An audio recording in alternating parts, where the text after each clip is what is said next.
Hey y'all, welcome back to Creative Melodies. I'm Anthony Frazer and this is Marlene Marvelous.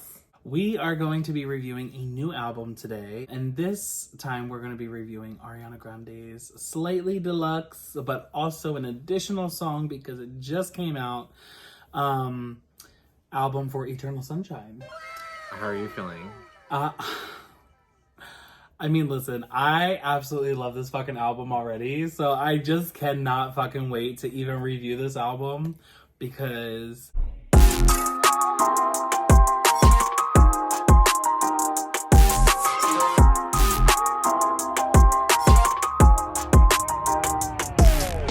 until I feel the vibrations.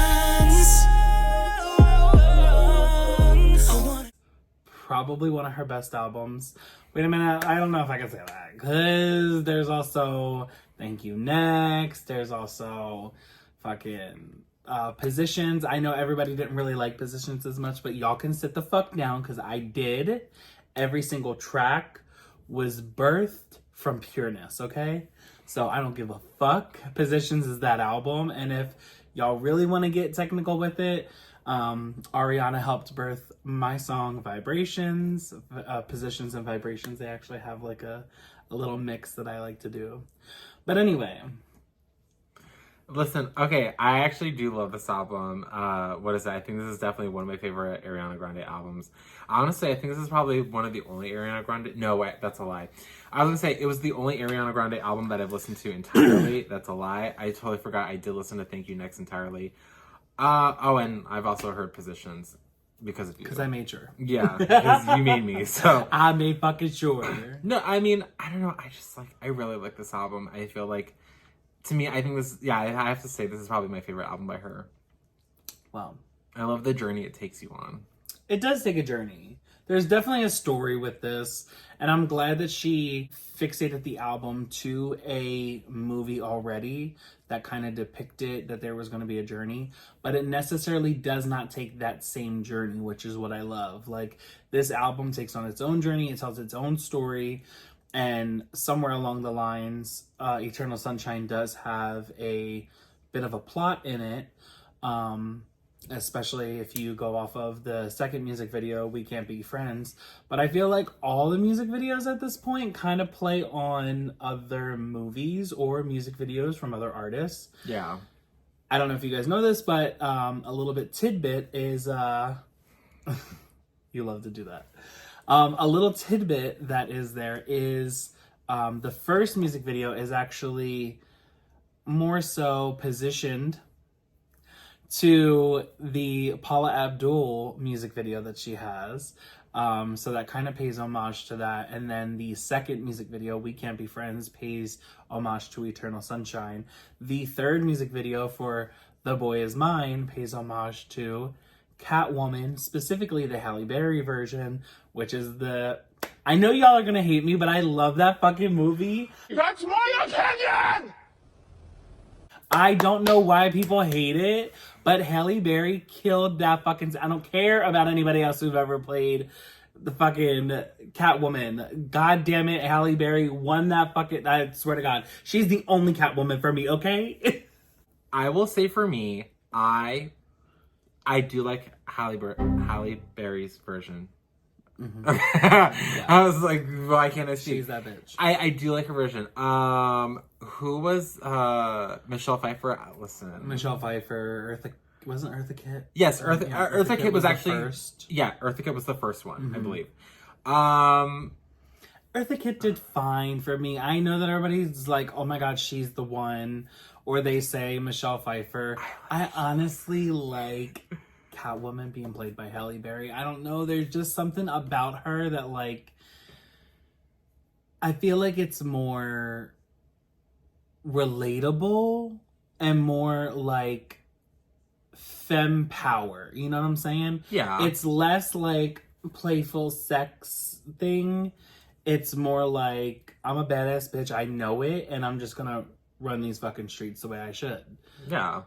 Which I mean, what Catwoman, I would say is. Yeah. But, I mean, exactly. I don't know, like, listen, I don't know. I just have a soft spot for Michelle Pfeiffer, but I will say Halle for me is, like, number 2. Okay. But so like, and funny thing though, you say that people don't like it. I actually know someone that loves it. What? That loves the movie. Really? Yeah. With Halle Berry? Yeah. No, And- literally anyone who is like big into the comics, they're like, fuck that movie. Blah, blah, blah, blah, blah. And I'm like, you're trash, and so is your opinion. Obviously, That's you and Rotten crazy. Tomatoes would get along crazily. No, and the funny thing is, I love DC. I love DC more than I love Marvel. So Oh. yeah. Against your own name, huh? Oh, because Marlene Marvelous. First song on this. So, first of all, on the original album, there is only 13 tracks. It ends with Ordinary Things, featuring Nona. Absolutely love her grandmother and love her mom. They're both like the sweetest fucking things ever. I've never met them in person, but every time I ever see them on like videos and stuff, they are just like, they're just like the baddest fucking bitches. I love it. Like, I absolutely fucking love it. Like, they just say it how it is. They do. It's exactly New York, you know? It's a very fucking New York. It's like, makes me miss the East Coast so much. God. Is that where she's from? Yeah. Oh. Well, I guess technically she's originally from Florida, but yeah. She moved to New York and, you know, she's been on Broadway and stuff since she was little. So I would say she's more New York than she is Florida. She didn't grow up. She grew up in Florida, but like she had most of her experience in New York, I would say. Yeah. And then on the slightly deluxe, we have Supernatural Imperfect for You acoustic. And Supernatural's featuring Troye Sivan. True Story acapella, Yes and Remix featuring the one, the only Mariah Carey. Watch your tongue, okay? Watch your mouth. What? This is fucking Mariah. She is the goddess, okay? The number one charting singles in the motherfucking world. Fuck the Beatles. I don't give a fuck what your opinion is. Mariah's that bitch. She will always be that bitch. She's a songwriter. She's a producer. She's everything. And then she's the most talented singer that we still have alive, you know? So, yeah, there's that. But anyway, Mariah's on here. I absolutely love the remix. Some other people don't. And then we also have the new song, The Boy Is Mine, with Brandy and Monica, which I am so excited to hear. Okay. Same.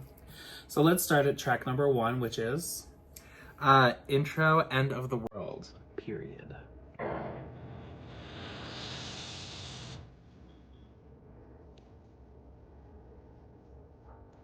Can I tell if I'm in the right relationship or not? Then I had this interaction I've been thinking. One day if he's judging me, I'd rather tell the truth. The sun, if you tell me you love her, and if it all ended tomorrow. Literally perfection. The fact that she does intros on almost every single album, actually I think she has on every single album, it's just like, it's, okay, my favorite intro of all of her intros is Moonlight. Yes. Oh my god. Absolutely love that song. But if you went to her tour that year as well, you also got to see an interlude called Baby Loves. I think those two songs were at some point together or joined, or they were like tracks next to each other. Swear to God, we should have got that. Like, we literally should have got Baby Loves into Moonlight. And now I know Moonlight was supposed to be a different album and that it turned into Dangerous Woman because now she was out of that phase. She wasn't really into that music anymore. But oh my God, those two. Now, this intro brings me into that because it's just like all of her intros that she just like, it's like butter. Add butter. Add butter. Add butter. Add butter. Add butter. Add butter. Add butter. Add butter. Add butter. Add butter. Add butter. She just is like swelling in goodness. Oh my God. It's like, I can't wait to see her in fucking Wicked. I can't do this. Oh, that's right. We gotta go see that. November. Oh, okay. Oh my God. And then Raindrops on Sweetener. An angel cried. She cried. What I love about this intro is that it's a question, right? And there's a purpose for that. And like, you later learn like the answer to that question. And that's where this whole album ties together. That's what I love about it the most. Now, meaning aside, even just the song by itself, cute. It's super cute. It could be its own song, truthfully. If she wanted to expand on it, it could be its own song. It might be on the deluxe when we finally get the real deluxe, not the slightly deluxe or the one-off deluxe. We might actually get a full version. Who knows? Hopefully. Who But knows? yeah, no, I think that the song itself is really good. It's really cute. Great way to start an album, I think. So, but then track number 2. Did you have to ask? Track number 2 is Bye. Bye.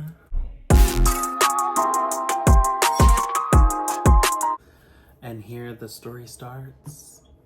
Bye bye. Didn't we? Bye bye. You know, they just put boy bye. By the way, anybody who knows from Positions what she just did there, I think it is so funny, whether she did this on purpose or not. In Positions, so she talks about Pete Davidson in it, and she's like, I'm just hoping I don't beat history. That part, right? In this, she said, but it's better than repeat. Repeat. And each time she keeps going up a key, I am dead. This is what happens to sneaky backstabbers. Not her literally calling him out without calling him out. Like, she's just throwing one more dagger. I feel like he's just probably like, really? Because he even, he done said some hateful shit, especially about her concert where the stuff happened in Manchester. And people died, and I think that was probably the most horrible fucking thing that you could ever say about somebody. But it wasn't a joke. It wasn't meant to ever be a joke, and he shouldn't have ever joked about it. And I just think that was just so disheartening and cruel, especially when it hurt her so much. And then to go on and do your Netflix special and then be talking about her again in it and dragging her for what you think is appropriation and all this other stuff, whether you do or you don't. And it's like, she's gonna keep getting her daggers out. She's just gonna keep hitting you. Whether you hear it or not, other people are gonna hear it. And it's just gonna be a reminder to them. So, anyway, back to the song.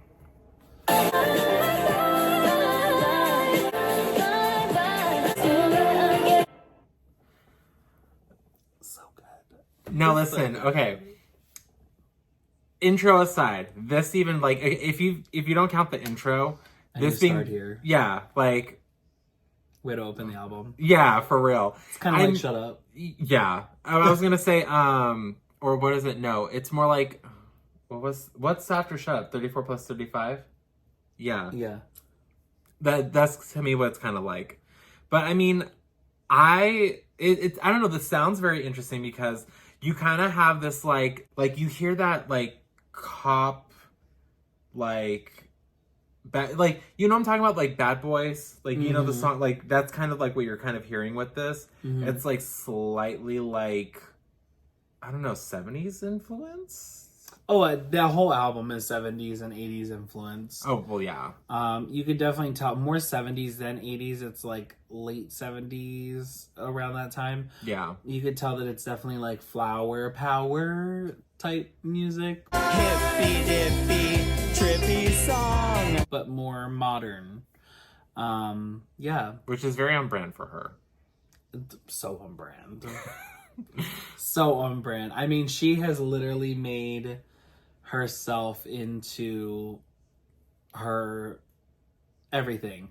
Like her being and who she is as a person. Not My Everything by Ariana Grande. I know, right? Can you believe? She's literally made herself and her everything into all of her albums at this point. So you're not getting anything that's kind of falsified. You're just getting her. I mean, if you even look at her makeup line and everything that's going on there, it's very inspired by her music and also who she is. Like, you can kind of get her personality in the sense of not only the music, but now you can get it in all of the different entities that are Ariana Grande. So I love that. Yeah, I mean, but lyrically, great. I think it's really cute. Great play on words.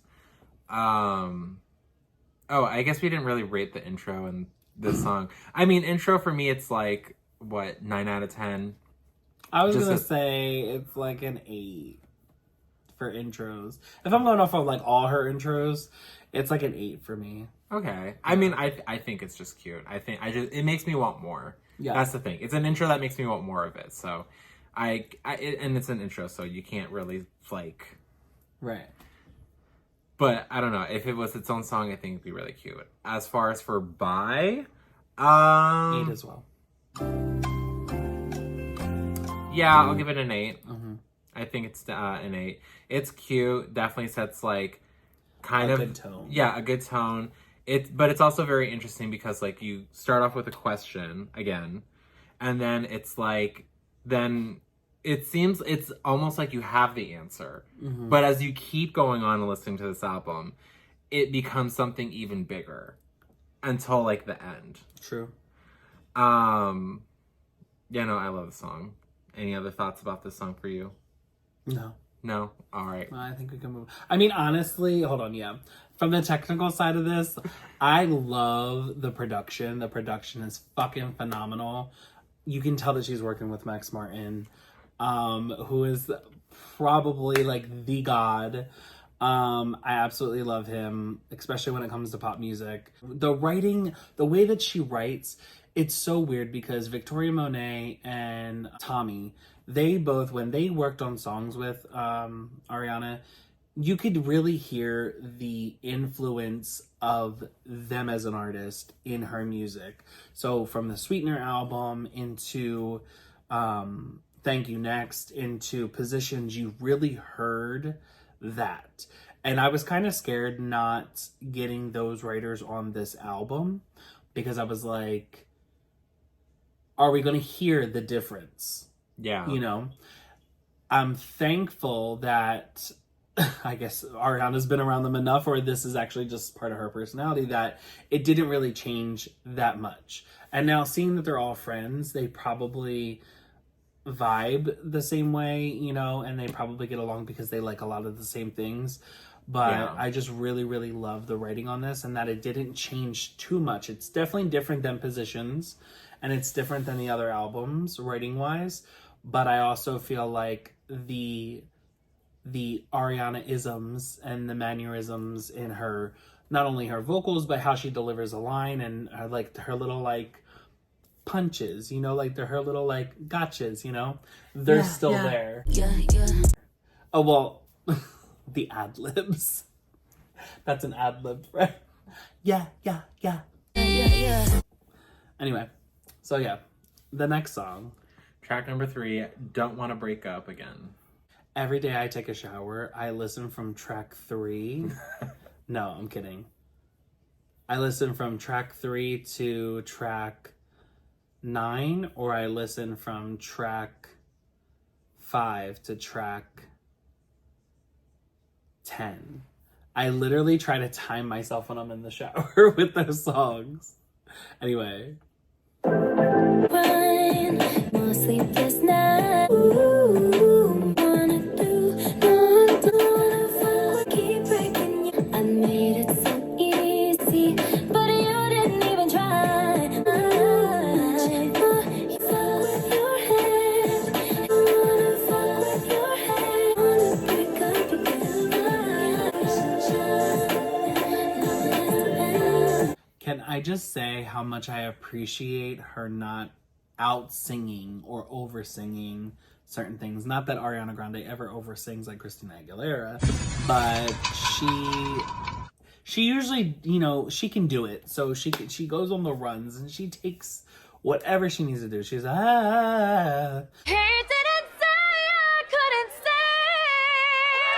You know, she does all of it. And here in this album, especially the way that we start off, it's just ever so gentle. It's like she's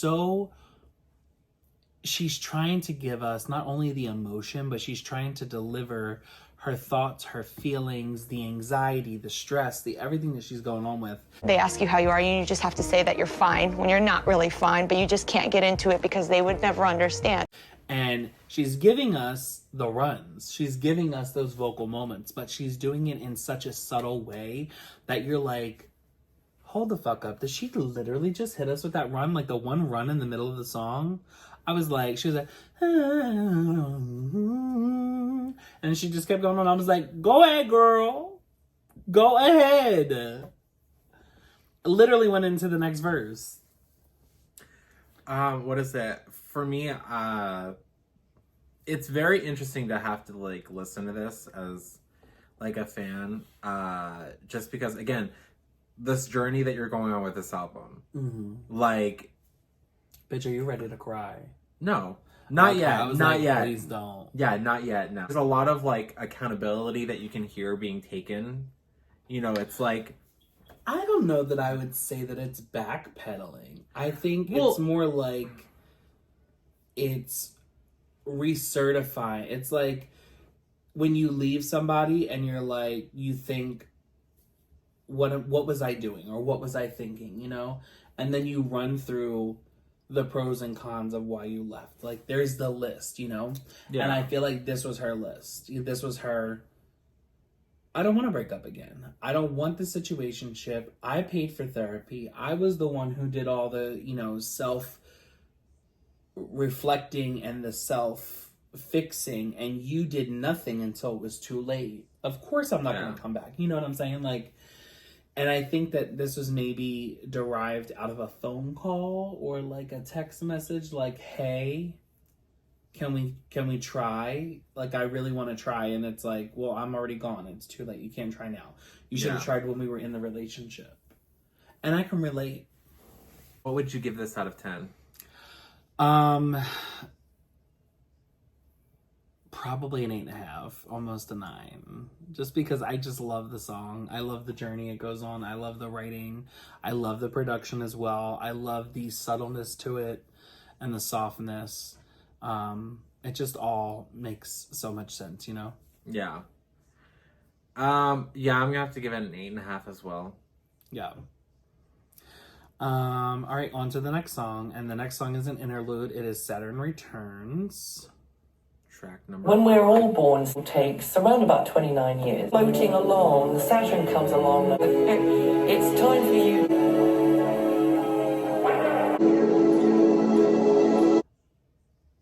I really appreciate that interlude.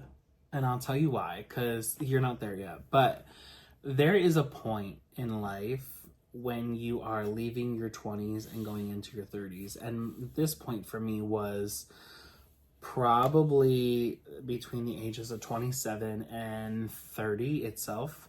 I felt like the world was just taking everything out on me. It felt like everything was impacting me in a negative way. And I cared so much about other people's opinions. I cared so much about wanting to be in a relationship. I cared so much about everything that I kept putting myself on the back burner. And it was at 30 that I realized, what the fuck am I doing? You know what I'm saying? It was kind of like that quarter life crisis that I had gone through. And then I got to 30 and I was like, I just need to be happy for me. I don't need to be happy for anybody else. I don't need a boyfriend. I don't need this. I don't need that. Like, I just need to do whatever it is that makes me happy. And at that point, I had focused so much more on my music. I literally was like, it's 100% or nothing. And we were in a pandemic. So it was so hard to give 100%. But I did as much as I possibly could to put all the emphasis on my music and into my business as possible. Until another relationship came along like a year and a half later and fucked that all up. But yeah, so I really resonate with this track in itself because it as somebody who loves astrology and as somebody else who also loves the earth and just being connected and a part of, especially like going to Sedona, living in Arizona, there are just so many different vortexes that like you feel spiritual almost. Antelope Canyon, Sedona, Flagstaff, those are my places. And you understand that there's something much greater than you. Whether that's God, Allah, Buddha, Britney, anybody, you know? For me, it's probably Britney. No, I'm kidding. No, it is. For like everything that just goes on, like you understand that you're just so small. You are the smallest piece of the puzzle, but you're still needed to help facilitate the energy of everything that goes on in the universe. And it's just, I don't know. I don't know how else to explain it, but say that, because it's just like being in those places make you feel so connected. And I just feel even more empowered to, you know, be myself and keep thriving. I mean, yeah, I would.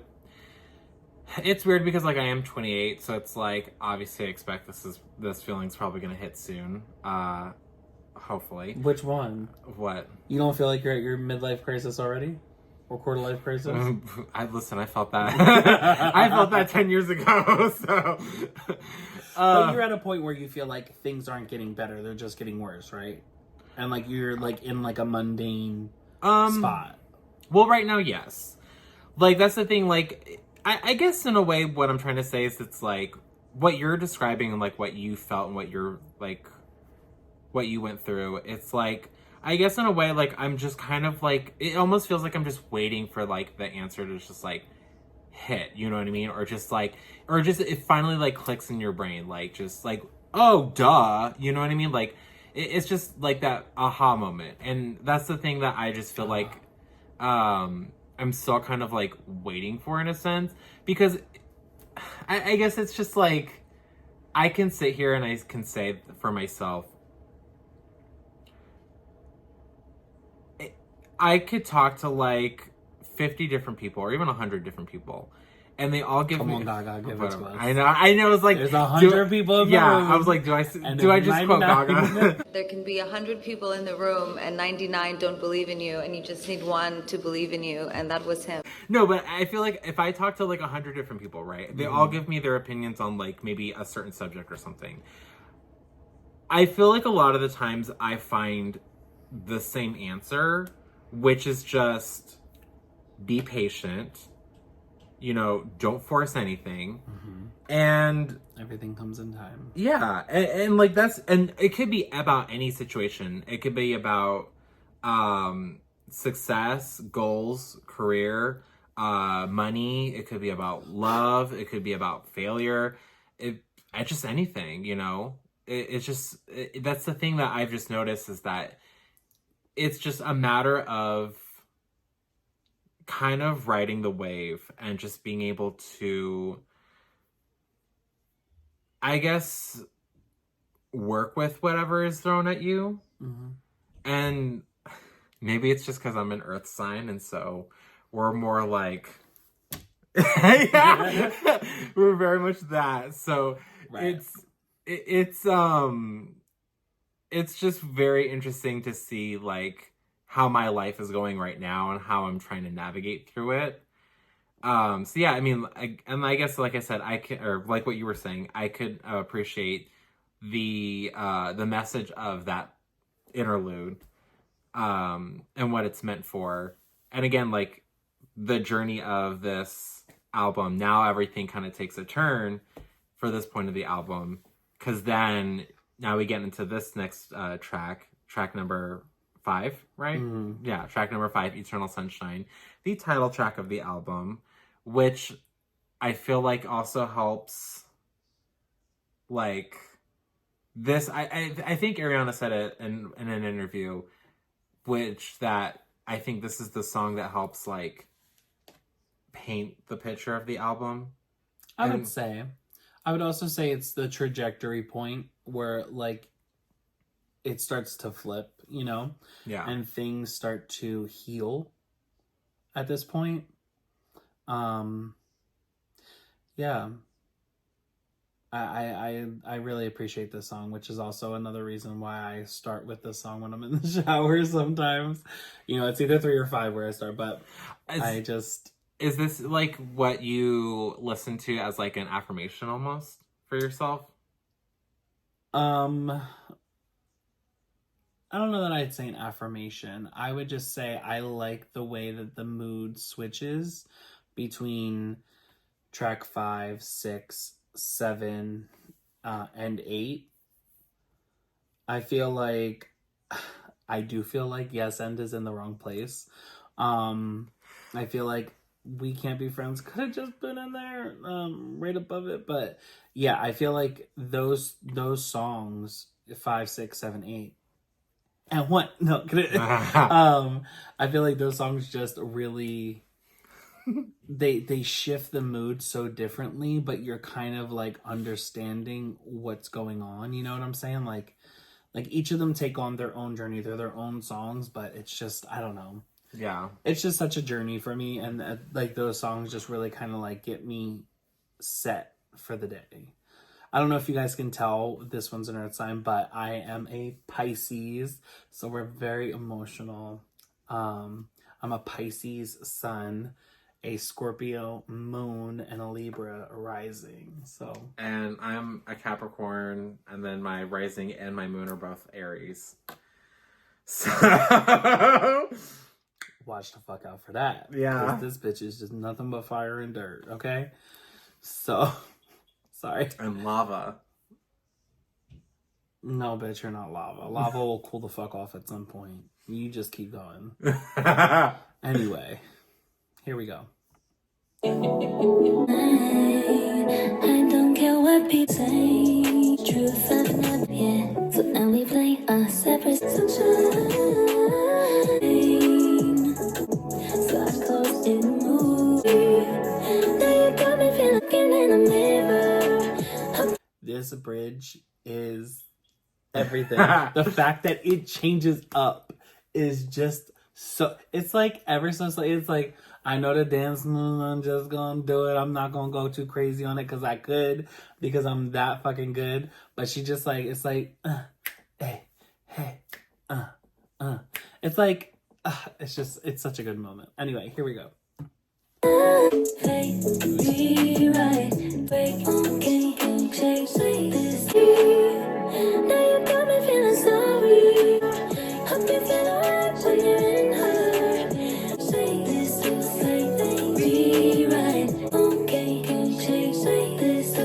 Such a good, solid 9. Solid 9. I'm so sorry. So good. I mean, I'll give it an 8.5. Because there are definitely some others that I would feel like... Listen, I feel like after this is where a lot of them are, like, more 9s. I'm gonna scalp this bitch. But, no, I mean, what is it? No, I mean, I think it's cute. I think it's great. You didn't like the breakdown either the first time we listened to it. You were like, it's alright. I remember. And I was pretty pissed about it because I was like, that was fucking everything. Anyway, no, once again, it's so interesting to hear like the contrast from Eternal Sunshine, or like from Don't Want to Break Up Again to Eternal Sunshine, because it's like, and I think that this is kind of what I was more saying before, and I was trying to say, and I think you actually articulated it better, was that like, you kind of have someone who's like taking accountability and kind of like owning up to stuff or whatever. But then you have this where it's just like, no, I know I'm not perfect, but neither are you. And here's why you're not perfect. And this is why you fucked up. So I think, I don't know, it's having to hear the lyric, hope you feel all right when you're in her. Dig. I was like, she's just like, I know she sits there and she's like, I want to say this, and how do I say it nicely? I want to say this, and how do I say it to where he understands what the fuck I'm saying, and all my fans are going to be like, seething. Like, but to me, like, that's great songwriting right there. Like, to just...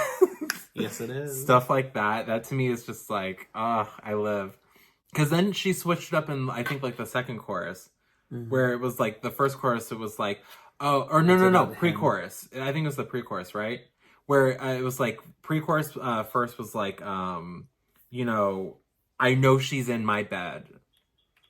Yeah. And then second pre-chorus is, she's cutting to the scenes. It's like, particularly because the song is called Eternal Sunshine, it's taking on that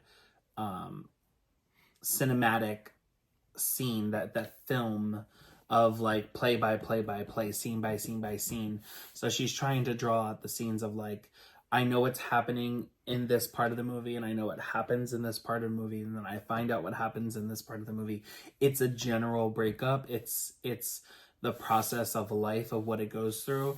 And so she's just calling it like she sees it. She's like, there's no way that you can tell me that this isn't going on. I already know what's going on. I know it's happening because what's happening with me is happening with you. You know? Yeah. I've moved on. You've moved on. You're with her. I'm with him. We're just going to have to get over it. Like, this is just the process. Well, yeah, but I mean, it's also seems like this is based on some true events. And we don't want Ariana to get sued in any way. Oh, true. So, but I mean, listen, there is that clause though, that music and songwriting clause not only has to take on a little bit of truth, but we do have, as songwriters, that ability to use it in creative ways that can't be punishable, because it's still freedom of speech, you know? Yeah, well, I mean, I was just saying that, you know, in my opinion. Yeah. You know, allegedly. Allegedly. Facts ain't defamation, and neither is speculation, girl. This is all opinion. Love you, Minnie. Bye.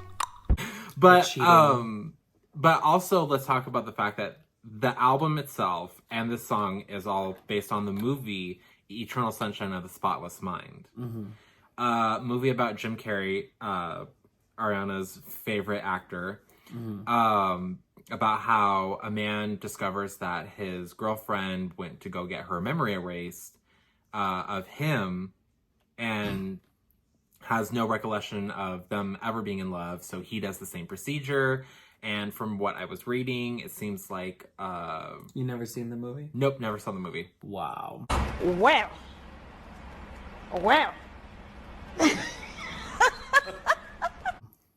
Yeah, but I spoiled it for myself because I already read the synopsis of it, so I was just like, oh, this is actually a really cute movie. I want to see it. But, It's a good movie. But yeah, no, it's very interesting because it's like, it seems like it's that pain of the breakup of a relationship, you know? It's those feelings because they were true and real, and now it's like, oh, gotta get rid of them now. But it's never easy, you know? And it's like, damn, like, I just wasted... It's like, damn, I just wasted all my time, my energy, my happiness, everything that, like, brought positivity to me in this. Now it just feels like it's going to waste. And it's like, I don't know. It's very interesting. All of this is very interesting.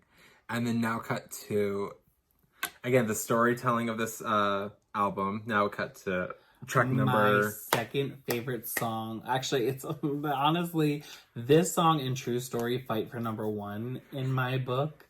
Really? This song, yes. This song is so good. Supernatural, so good. And then Troye Sivan gets on the fucking song as well. And it's even better. It's like, how can you top it? And then she adds him, and I'm just like, oh my God. Which is ironic, because he's a bottom. He's actually a top. I don't believe that for 1 second. Okay, well, anyway. My nipples are hard, so that's how I know he's a bottom. The original version, track 6. Don't want nobody else around. Want you to make it yours. It's taking over me. The ones all up on my body, like the moon. I want you to come claim it. I just put sesame, but not the one that like the fall.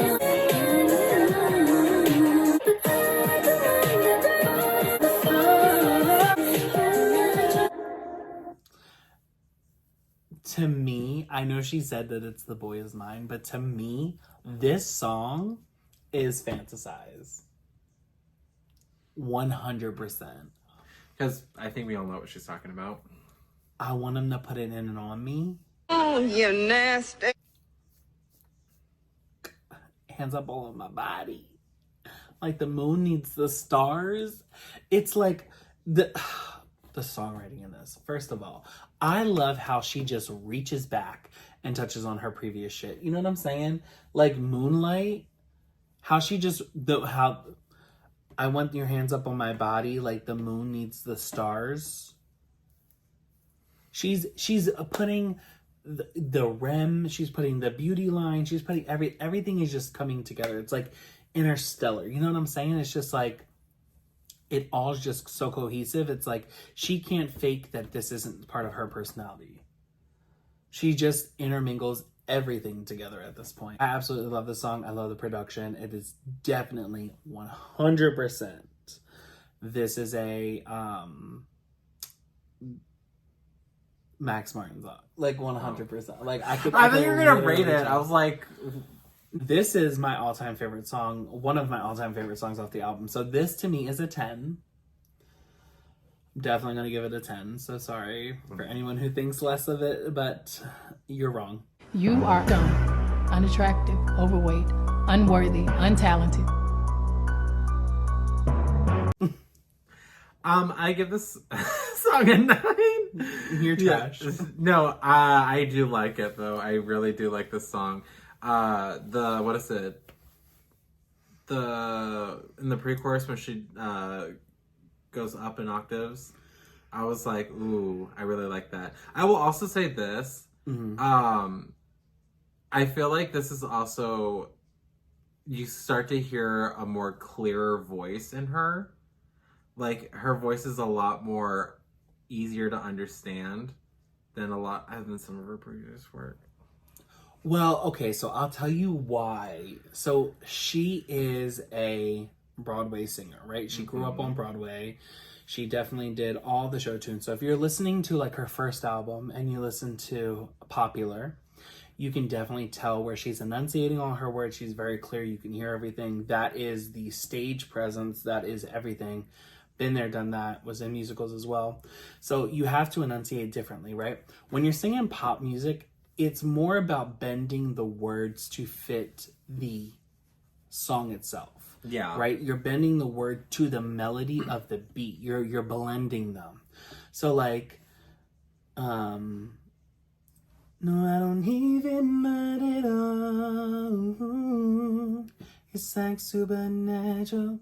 It's like you can just kind of like almost hum it. Like if you can hum it, you kind of sing it closer towards the hum than you do the song itself. Yeah. That's one of the reasons why I love pop music, is because it's just, you can really go anywhere with it. As soon as you pick that melody, the harmonies are fucking endless. It's like they just keep coming. And now a bitch can't find a harmony for her life, me, but Ariana can. So we play on that.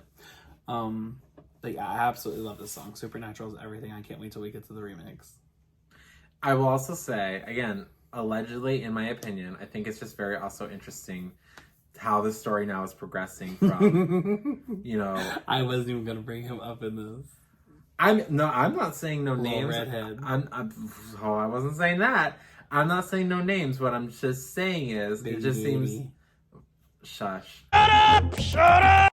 I'm just saying, it's just very interesting to see where this story is now going.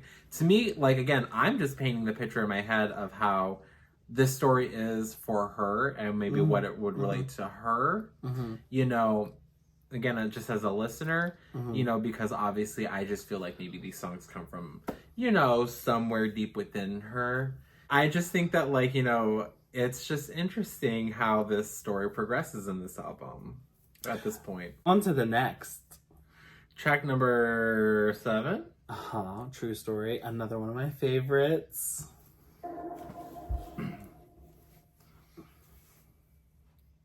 Oh.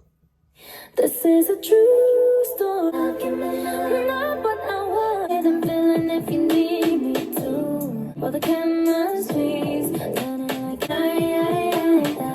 Worry about all the lies. You know what? Give me love. I'll be the one, but I'll play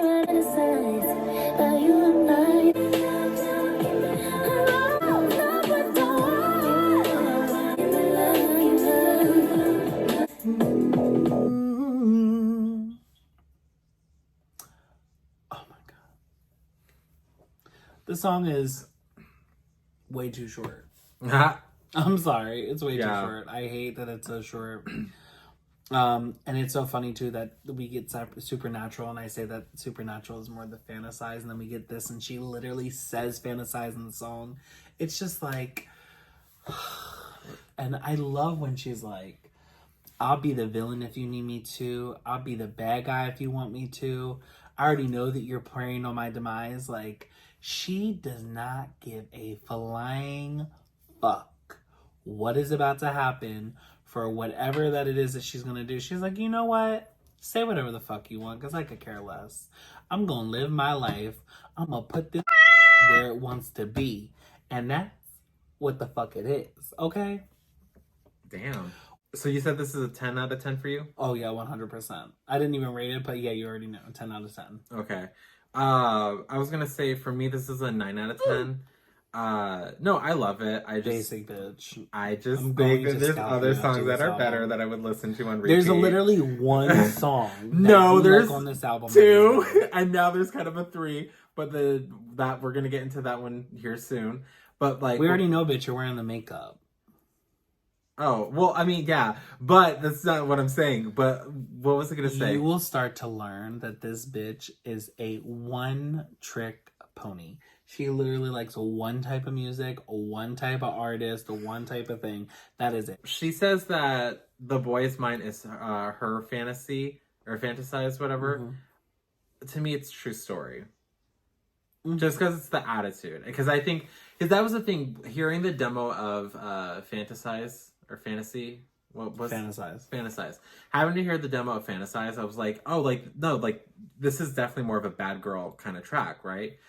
That's kind of what True Story is to me, because I don't know, the boy's mind, like, it's so is the boy is mine. Well, no, I would say, I don't know. I don't think the boy's mind is. Well, we're about to hear it. Well, true, but yeah, no. Again, it's interesting in the journey. It's kind of interesting now that we're at this point of the album where it's more like we're owning up to. It's more owning up to, like, no, like, I can be the bad guy. You know, if that's what helps you sleep at night, then I'll be the bad guy. I know the truth, and that's fine. I actually have a song coming out in a couple of days on Friday, the 28th. I don't think this video will be out before then, but anyway,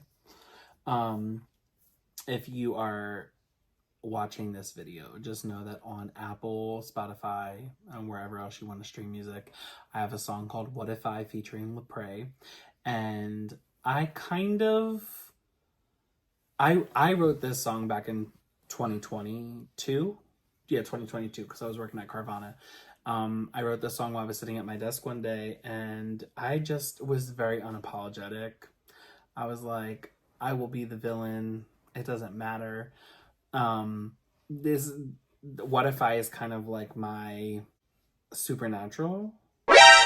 And then Midnight is probably more my True Story. Mm-hmm. Because I'm airing out the dirty laundry on What If I, and then on Midnight, I'm literally like, the words are, it's just about midnight. Keep your goodbyes, I'll be all right. Played your games, but they're backfiring. No, I would say Midnight is more of your Eternal Sunshine. No. What If I is more of your True Story. Girl. I literally say, if I'm the villain in your story, I'll be all right. Cause you're mine. Literally. And it's just funny how, like, she wrote her song and I wrote my song 2 different periods of time. And we're both talking about being the villain. Anyway, now we're at track number 8. The Boy Is Mine. The original, not the remix yet. Let's hear it. Me, but I don't wanna close, cause the boy is with somebody. God knows I'm trying, but the boy just does. It's gotta be a reason why it's fine. I can't wait to try this something I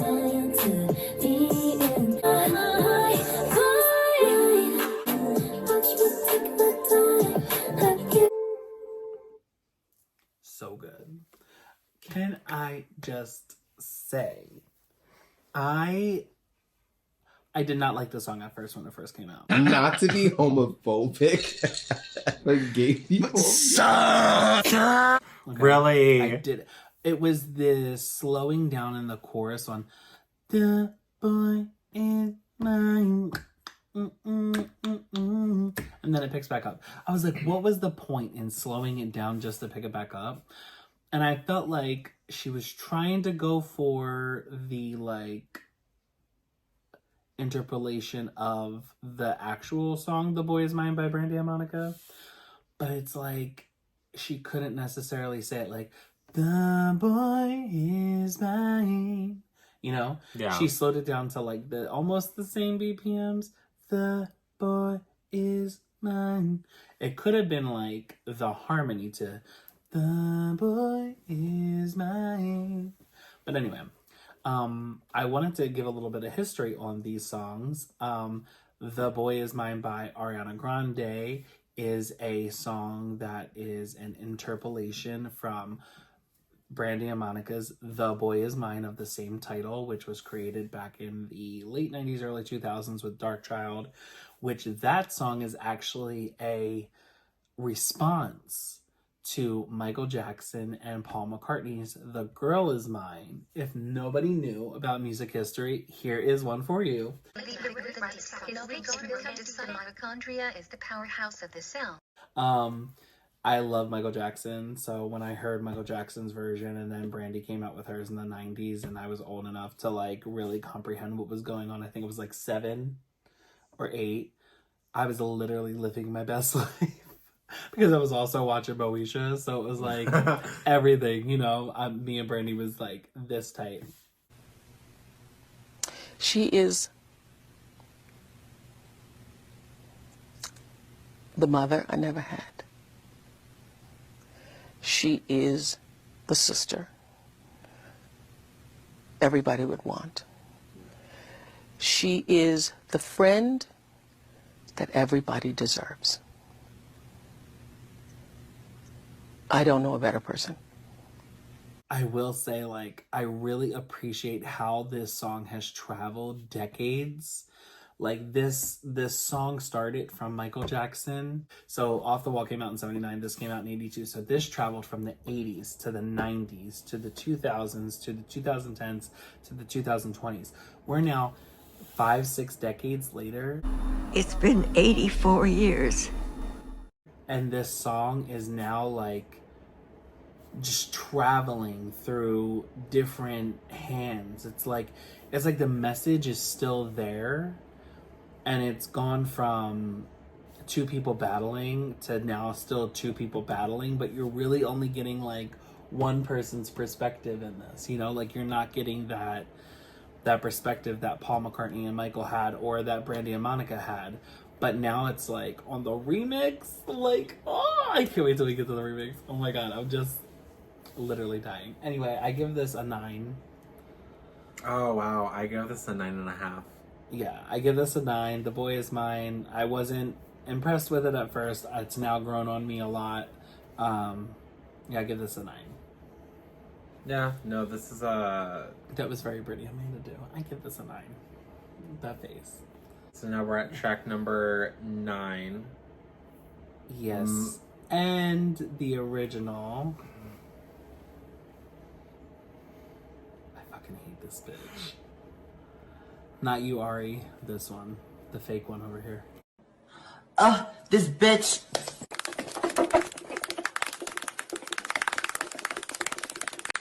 Anyway, here's Yes and the lead single from the album Eternal Sunshine.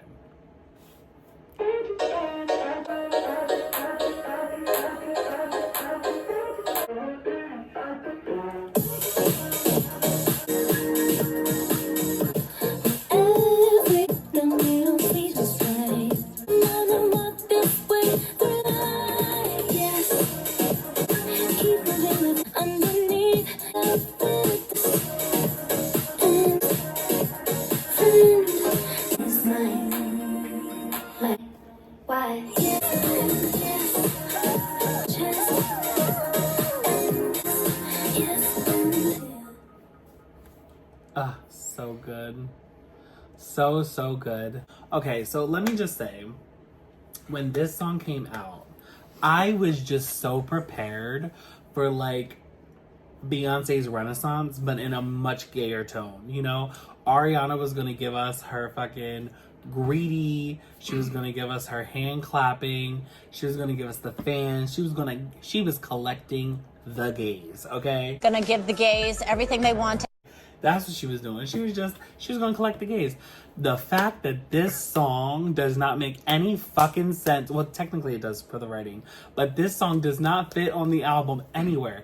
This is like, and I think it's funny. If anyone watched like the little clips that she put up on YouTube, like describing the album to like people in the room and like doing like the listening party and stuff, when like her label was there, and she literally said, this has to be the lead single because it's just like Thank You Next. It doesn't necessarily fit the rest of the album, but it's that track to be the lead single.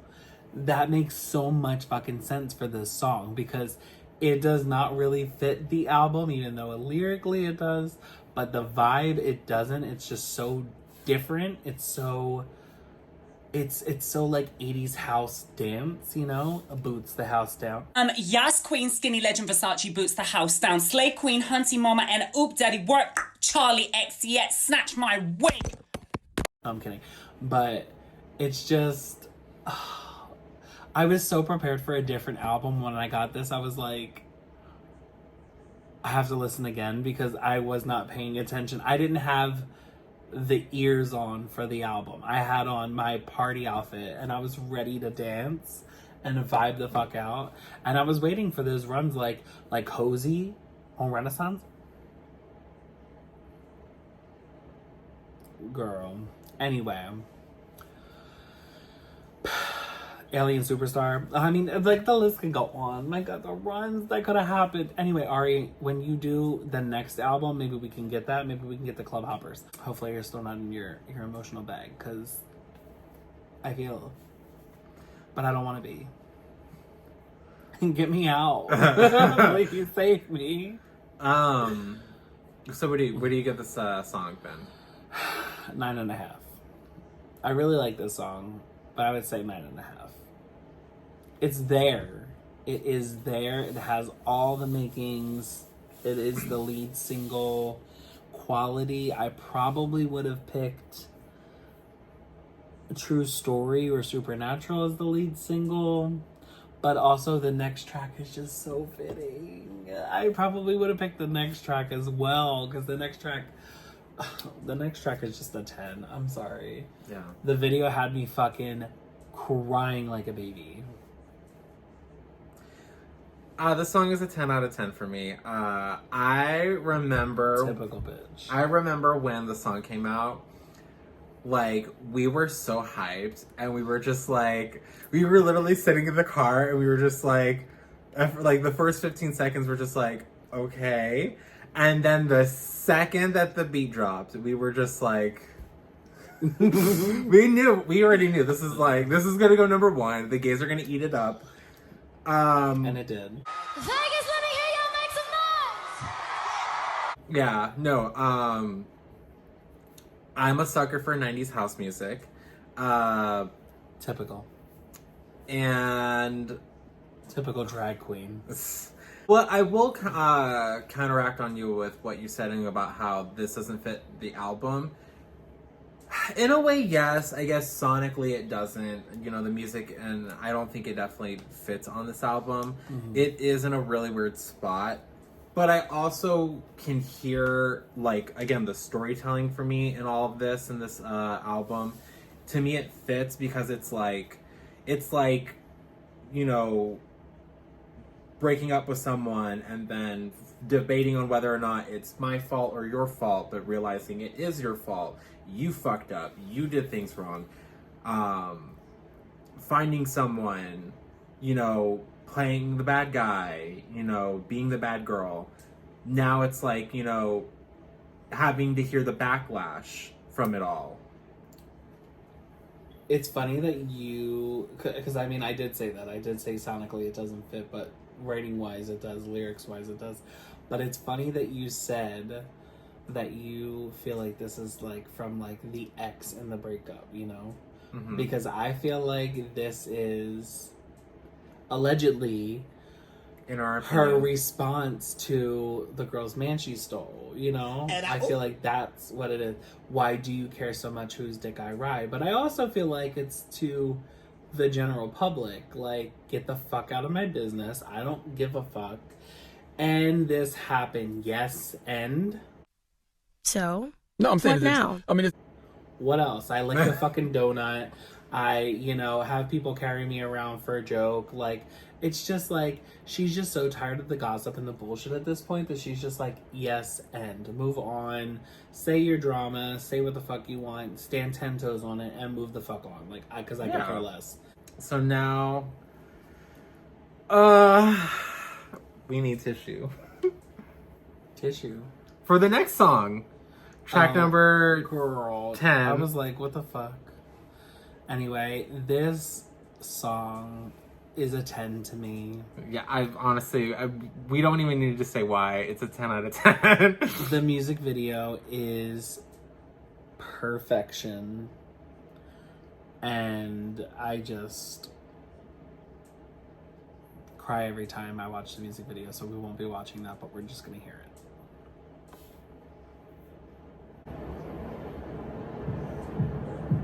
You'd understand monstrous fire. You cling to your papers and pens. We can't be friends, but I'd like to.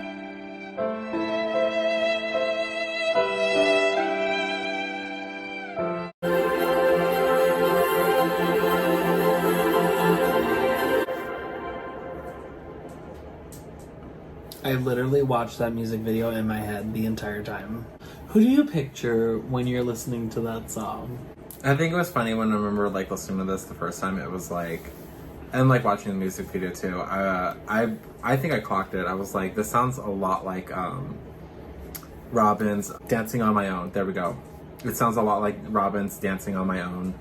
I guess there's some music critics or whatever out there that said that this sounds a lot like Robin's song Call Your Girlfriend, which I'm just like, no, this is perfectly like aligns with Dancing on My Own. That was the first thought that came to my mind when hearing this song.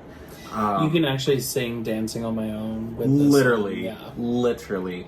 No, it's like, it really is such a sad song, and it's like, it's something that I love because it's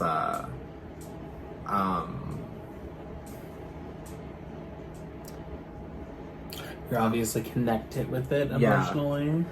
Yeah. You didn't answer the question though. Who's the song about? Huh? Well, I mean, for her, I think she's got someone in mind. Talking about you, friend. Who do you connect the song with? Because I connect the song with somebody too.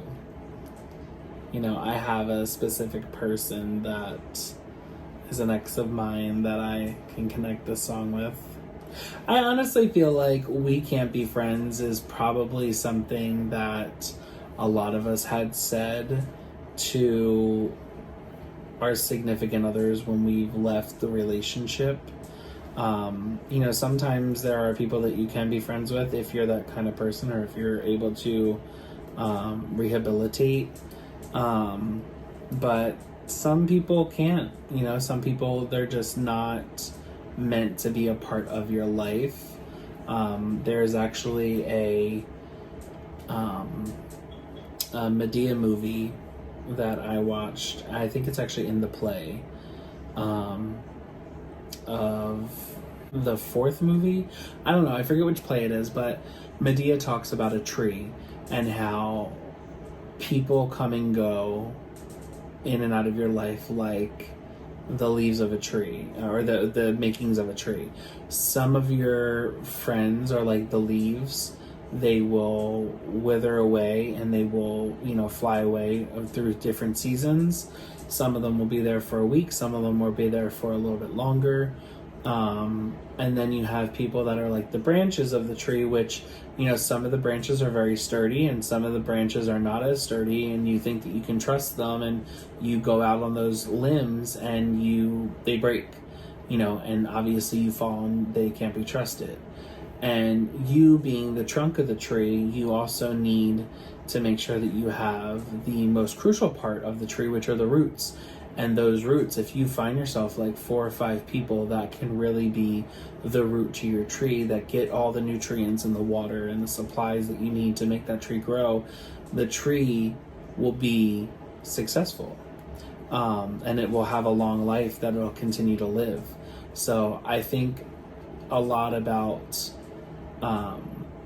you know, this song in particular to my relationships, and I think about that Medea quote a lot when it comes to breakups, you know, and also friendships, because sometimes there's friends that you have that you can't be friends with anymore, you know, and this song is very fitting for that as well. So I kind of put those two things hand in hand with each other. But yeah, I guess also to kind of piggyback on what you said, like I remember actually Laganja Stranja, when she was talked about, when she had an interview on Alyssa Edwards and the falling out of the House of Edwards. She was talking about how, like, you know, there's just, they had their differences and whatnot, and she sees life kind of like a storybook, and, you know, some characters don't pop up in, you know, chapters in the future. Some of them do. You know, it might not be, maybe if they just don't come back in 1 or 2 chapters or 3 or maybe 10. Mm-hmm. You know, and that's kind of how I see now with relationships and of all kinds. Any kind of relationship, I see that as, you know, maybe that chapter for that is done. Maybe there are going to be now new characters in the next chapter for me that will be there, you know, and maybe they'll follow me into the next one. Who knows? Who knows how long they will continue to follow me? Maybe you'll just be by yourself. Yeah. But no, and she takes everything to heart. She's just like the worst Capricorn. Oh. You're like not grounded right now. You're just so emotional, wearing your heart like out of your fucking pant pocket, like not even on your sleeve. It's just like I want to hide it, but it's like falling out, you know? It's just like so funny how you become emotional and then disconnected from just like you don't want to be talked to, you don't want to be touched, you don't want to be this, you don't do that. Like it's just like you're very much like emotional, but like disconnected from everything else around you. You know what I'm saying? Like you just shut down. Yeah. Like even like listening to the song with you right here, it's like you turned your head that way and you just had your moment like by yourself, and it was just like, we're filming a video on this album and you completely blocked me out. Thank you. Appreciate you. But, you know, everybody deals with stuff in their own way. Yeah. Healthy or not healthy. Yeah, I mean, I don't know. I like the song. I think it's really great. I think it really hits on a feeling that I think everyone can relate on, you know. Like you said, it's, I mean, I guess for me, I would say it's more so just kind of like putting a pause on someone. I mean, again, it can really mean a pause. Well, yeah, like, because it's not just she froze the bitch. What do you mean a pause? She killed him. She said we can't be friends.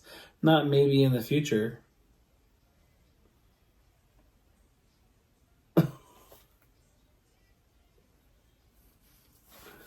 Go ahead, friend. Have your moment. Talk about it. So we can move on from this. So then, next track is track 11. We didn't even get to rate this, did we? Yeah, no, we literally rated it in the beginning. We both said 10 right before the song played. Track 11, I Wish I Hated You. Hung all my clothes in pain. How I do. I wish I hated you worse to me. Yeah, I wish I hated you. Literally, I can so relate to this fucking song. It is not even funny. It's like, I feel like she wrote exactly how I felt without me having to write it. You know what I'm saying? Yeah. Like, picked it right out of my fucking head. But anyway. Shadows dancing up parallel to keep me in one. No matter how, I wish I hated you.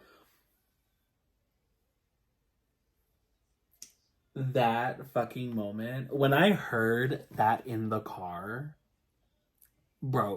literally broke me, because from a producer standpoint, I can hear things maybe not everybody else can hear, you know what I'm saying? Like, I can hear in this part right before it that her voice is wavering. Her voice is kind of uneasy and uncontrolled here, and you can hear it in what she's saying. Like, you can hear that, and no matter how guilty, it's like she's like fighting the tears. She's trying to hold them back when she's singing it. It's like she was very emotional, and you could hear that both of those lines of the upper register were kind of together.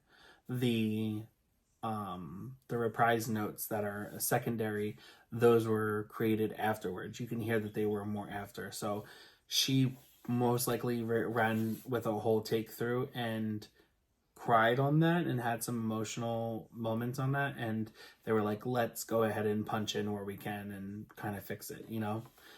But then the breaking of the voice, such a simple song, such a deep, meaningful message, and I feel like she had so much conviction behind what she was saying that she didn't need to go all crazy with the vocals once again. You know, she can do it, but she didn't need to. This was that kind of somber moment. This kind of reminds me of like the song Every Time by Britney Spears, where like it's more emotional, more the, you know, the chilling vocals that you're gonna give. It's like it's what the song calls for. It's not what you want to do and how you want to be acrobatic over it. It's what the song calls for. In this album, I feel like this is perfectly placed. It's heading out of the album, and I give this a 10. It's one of my top songs I like from this album. Yeah, I give this song a 9.5. I know it's great. I just wish it was longer. That's my only thing. I know, I do wish it was longer, and I think it's a really cute and great song. Bitch gave everything on this song, and you were like, an 8. I said 9.5. I'm kidding. Anyway. Now we're on to track number 12, Imperfect for You. The worst song on the album, in my opinion. I hate this song. And from a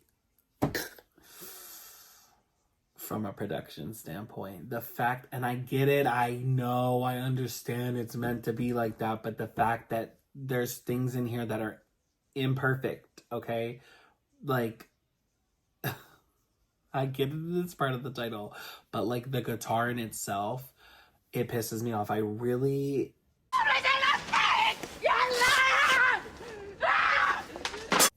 It hurts to hear it, but I'm gonna hear it for you, okay?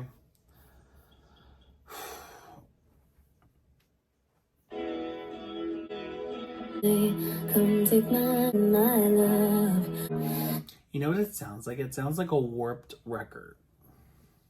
Yeah. It sounds like a record player that is dying. It sounds like the guitar is being played on a record, like a physical vinyl, and the vinyl is either warped or the record player is dying. So that's interesting hearing it again. Fucked up, anxious, imperfect for you. Let's leave our baggage that we crash and burn.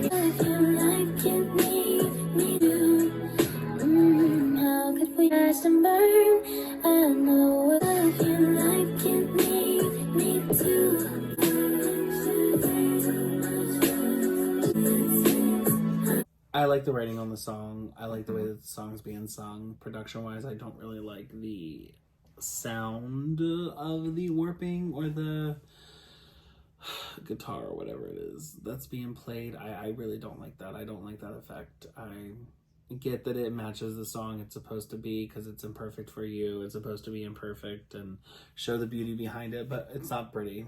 It sounds off. I don't know. 7, 6. I really don't like the song enough. Maybe a 7. I like the writing. I just don't like the song. I don't like that guitar thing. I give it a 9 out of 10. Annoying. I don't know. I really like it. I think it's a really cute song. I know that you don't care for the production of it, but I do. I really like it. I think that was a really smart idea and a decision to make for the song. I'm sure it was. Um, Still not a single though. No, and it's fine. I know she probably will end up making it a single anyway to, because I know this is one of her favorite songs off the album. Yeah, I know it's one of her favorites. I just don't see it as single worthy. I think she tried that, performing it on Jimmy Fallon and a couple of other places, and saw that it wasn't getting picked up, so she kind of moved on from it. It's like, a lot of artists have those songs on the album that like they really, really like and they think is going to be like the one. And then you have what the label wants, and, sadly, I don't think the masses are on her side for that song. Agreed. But we have the last track on the standard edition, which is Ordinary Things featuring Nona, which is the only feature on this entire album thus far for the standard. So let's go ahead and play that. Pain in California, we can have a one anything, no anything. For a long day, you couldn't relate. I'm out of what we do. Anything, only you. And when he'd come home, not that we never fought. It's the worst thing to do. So before we move on, I want to say, great way to end the album. Yeah. I love the production choices on there. There's a lot of things that as the song was playing, I was actually hitting them to kind of stand out. But there's so many different things production-wise that like,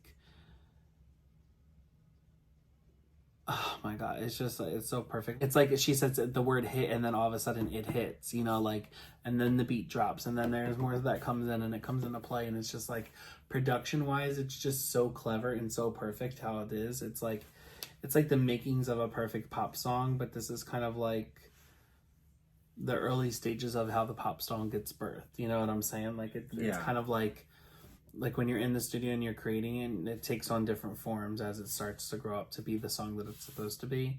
I feel like this song is just so pretty. It also kind of feels, and I don't know if anybody else can relate to this or agree with me on this, but I don't know if it's just the feature or if it's the song itself, but the song itself reminds me very much of Sweetener. And the feature reminds me of Sweetener, especially like Ariana's laugh, everything.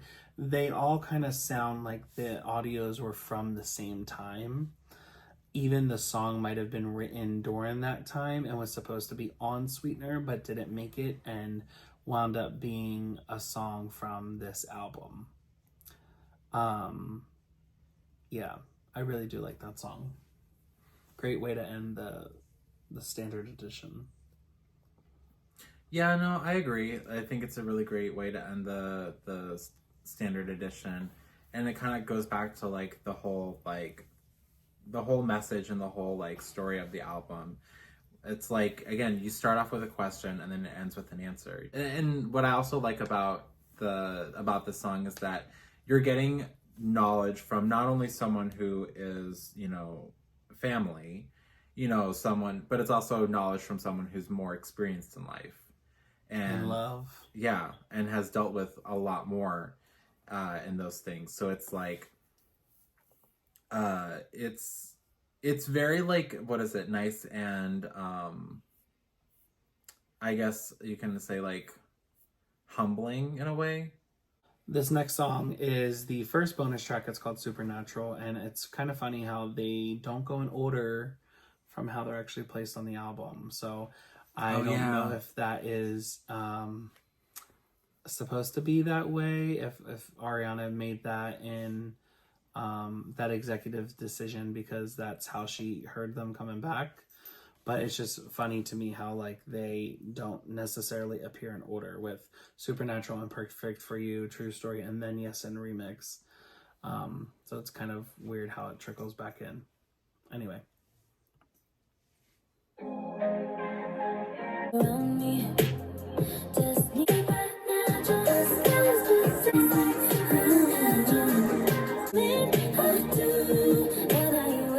Love that harmony.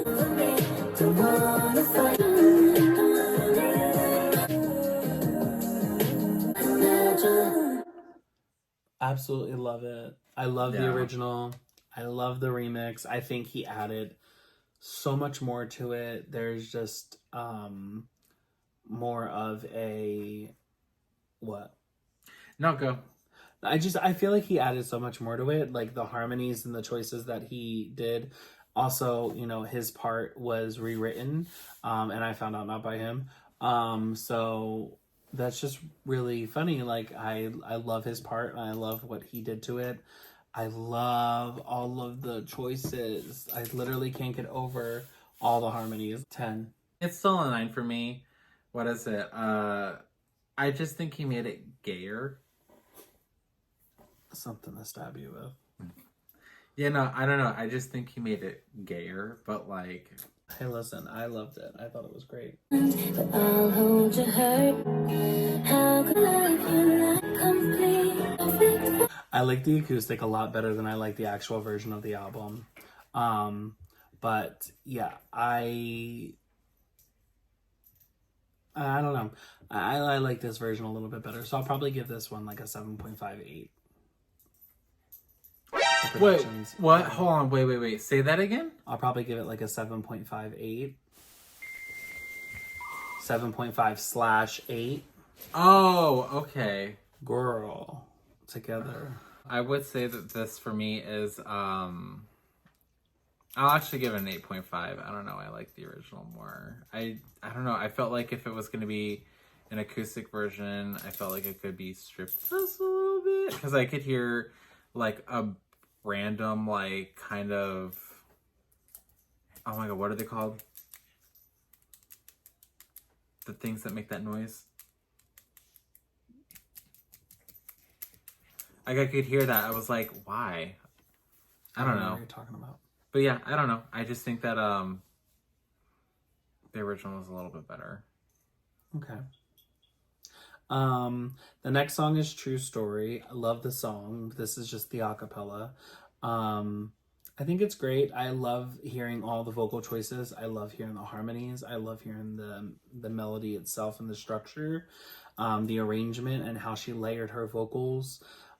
This is really more so like the wheelhouse of like the lovers of the real fans, you know, like the big fans who really pay attention to all the little nuances that she does. True Story, the acapella version is really good. I would probably give this a 7 though, just because it is acapella, you know, in rating of the album. But I mean, the production and the singer side of me is like, you know, this is a 10, to be honest. I mean, yeah, I would give it a 7, I guess, just because it's just an acapella version. But I will say, though, of all songs to put out on an album for an acapella, you chose True Story. There's a reason. Oh. I believe there's a reason. I don't know the reason yet, but I believe that there's a reason why True Story was chosen as an acapella. And I think we'll find out soon. Ooh. I think there's either going to be a part 2 to the album, or there is going to be a bunch of bonus tracks that we're about to get that are kind of going to elaborate more on the story. I'm hoping for a part 2 album. I hope we're going to get a couple of new songs for the bonus tracks, but I hope that we're going to get a part 2 to the album, and I hope it's going to come out right next year after the first half of Wicked comes out and then the second half. I hope it kind of plays into that. This one is Yes and the Remix featuring the one and only Mariah. And here we go. I love how Mariah literally was like, you know what? You want a duet? She stuck her fucking foot on Ariana's neck this entire song. It was a little annoying to me at first, but I was like, she literally gave this girl nothing to sing by herself. She said, I'm going to harmonize with you more than anybody else. There should be a record that has been broke because she harmonized from beginning to end, okay? I think there's maybe 5 seconds of the song she didn't harmonize on. So this should be like a Guinness Book of World Records thing.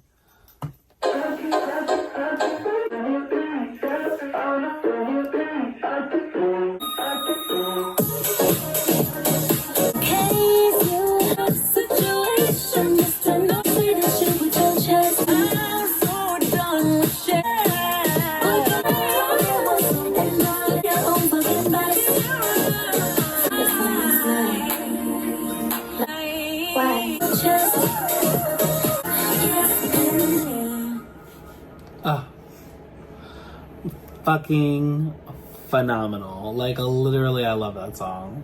Absolutely love the song. Can I just say, Mariah, thank you for finally giving us a fucking song with you and Ariana Grande. Like, so bad, I want to cry right now. Because every bit of me has been fulfilled. Girl, I do not feel like you have passed the torch or anything. You are still fucking Mariah Carey. But the fact that you, like, anointed this girl. Like, y'all came onto the track and y'all killed it. I really don't care anybody who said that, like, you sang too much on the album. Fuck them. Do you want to fight? Fuck them. Seriously. Bitch, don't sing if you can't sing. You know what I'm saying? We here, girl. I see you. We good. Okay. We good. I see. We see each other. We see each other. We good. I understand. I got it. You did it because you could. And they're mad because they can't. And what's even crazier is that she came in and did the higher harmony than already what Ari was doing. What was already high. Like, she just said, You know what? I'm not gonna get about that. And I'm gonna do the lows too. I'm gonna get everywhere in between. That Mariah, and to know Mariah and to know her stacking and to know her, oh my god, that's the song that I want to hear the acapella on. Oh yeah, that is the song, and I want to hear the stems. I don't want to hear just the acapella. I want the stems. I want every fucking bit. I want to hear all the harmonies Mariah did and all the harmonies Ari did separately, and then blend them together one by one, like track, like literally just turning them on, going up, because so good, so fucking good. Anyway, what did you think of the track? Was slightly disappointed because I did not feel like that. Get me a gun, please, somebody. I'm about to beat this bitch up. I just didn't really like the way that they harmonized during the pre-chorus. But other than that, I mean, I actually, like, the chorus is, that's really good. And everything else outside of that is really good. Choices. Of course, the thing I like, she hates. It's just how this is, you know? Anyway, this is The Boy Is Mine featuring Brandy and Monica.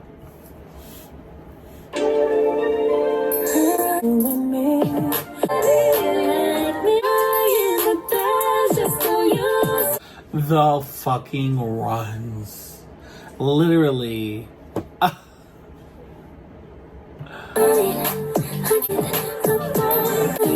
Does anybody else hear the Moesha sample in there? Does anybody else hear, like, that kind of, like, where at the end of the show, like, she would kind of, like, debrief and, like, give, like, her journal entry? I'm really hearing that somewhere in there. I feel like they put it in there. I don't know. I don't know if it's just Brandy's voice, because Brandy's voice sometimes, like, you know, turns on those specific, like, memories. It's like memory unlocked. But, like, literally I'm hearing that, like, moment when Moesha, Brandy, would get on and, like, kind of recap what had happened. Like, ugh. Nostalgia. Gotta be a reason why I was made for somebody. Do you hear the vocal stacking of all of them? There's the main, The Boy Is Mine, being sung on the chorus, and then there's Brandy, Monica, and Ari all harmonizing, stacked in the back of that. Oh my god. Just take my time. I told you once before, I tell you once more.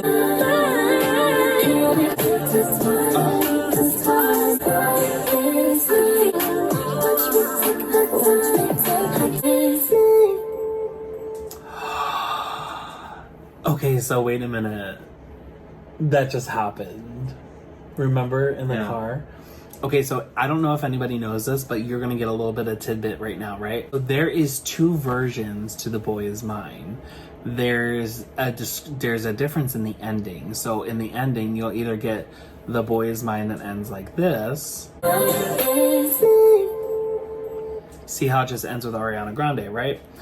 In the other version, you will actually get a different ending, and it is actually going to end with Brandy on the outro. So Ariana sings it, and then Brandy follows up with hers. So fucking good. Listen, the girls girled. The girls fucking turned out. They sang, they delivered, they produced. They sat in the booth and they said, nobody will clock us. Ariana, thank you. I tip my hat to you for this album, because that in itself was a 10 out of 10. That was just generations of music that had just all compiled into this updated final song that I was just like, oh my god, nostalgia. This entire album is nostalgia. The references in the music videos are nostalgia. The bringing fucking Mariah on, and Brandy and Monica. Not only is it nostalgia, it is fucking, you are getting the top tier queens. You are getting the R&Bs. The only reason like literally, you can't really have R&B without Mariah, Brandy, and Monica.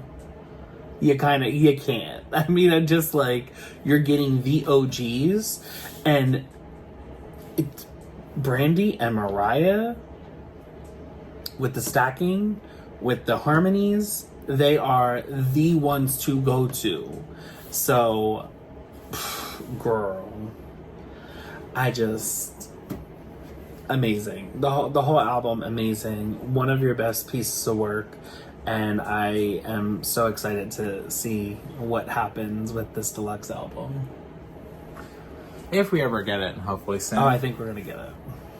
I really like this song. I like what she did with this. For me, this song, I would give it a 9 out of 10.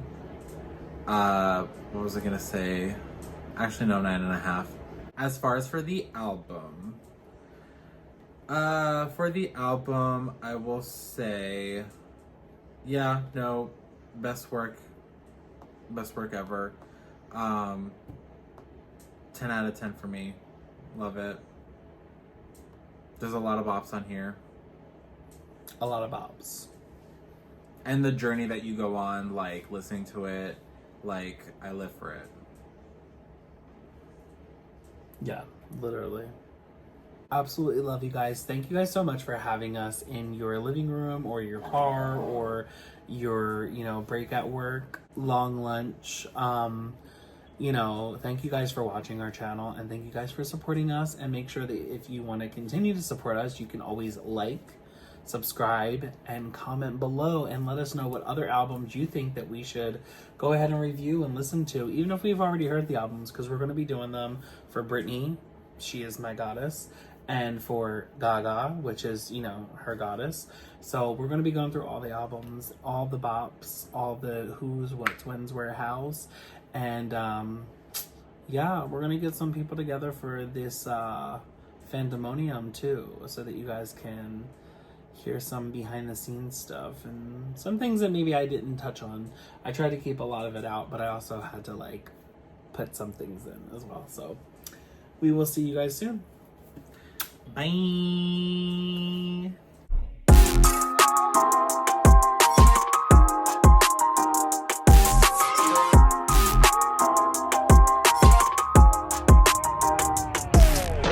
Until I feel the vibrations.